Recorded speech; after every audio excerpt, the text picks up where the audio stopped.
Have you ever seen the movie The Ten Commandments? It portrays the story of one of the greatest leaders of all time, Moses. Moses was put in charge of a multitudinous throng of people, a motley crew of thousands. He led them from slavery to freedom out into a rocky, inhospitable land. A good number of times Moses said to God, "I've had it. This is enough. I cannot lead these people anymore." What are you facing today? Have you about had it? Is life pressing in? Is everything just too much? Maybe there's devastating sickness in your family. Maybe your children are making bad choices, or there's an addiction in your own life which no one knows about, and it drags you down.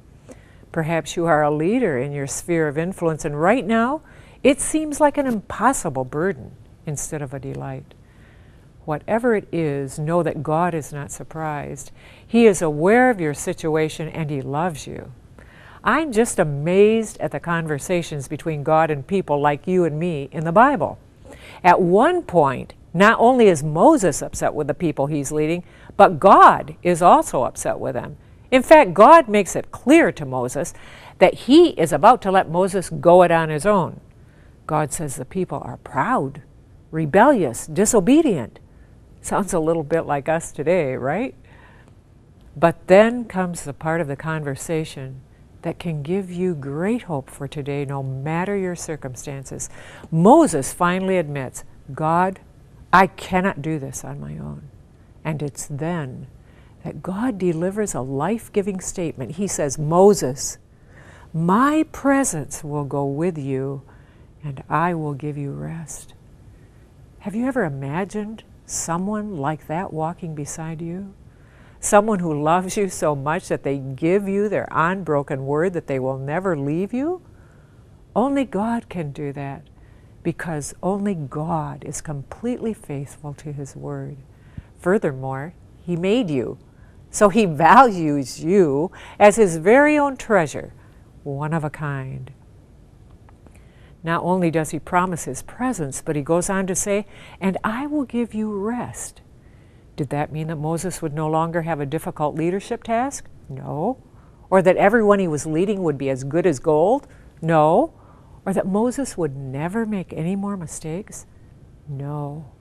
What it meant is that now the weight of the task Moses was carrying would be God's. Moses could entrust his life, his work, his worries to God. God would never leave him no matter what. And as Moses trusted in God, Moses would have rest within.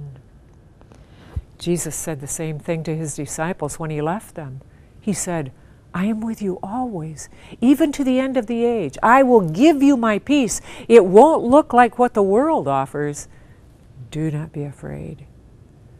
Some years ago, as our family moved back to North America, I felt desperate for answers.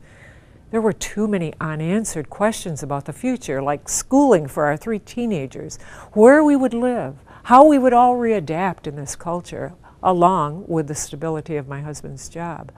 I cried out to the Lord, "God, this is too much. Life is far more complex than I ever expected." And quietly, this promise came.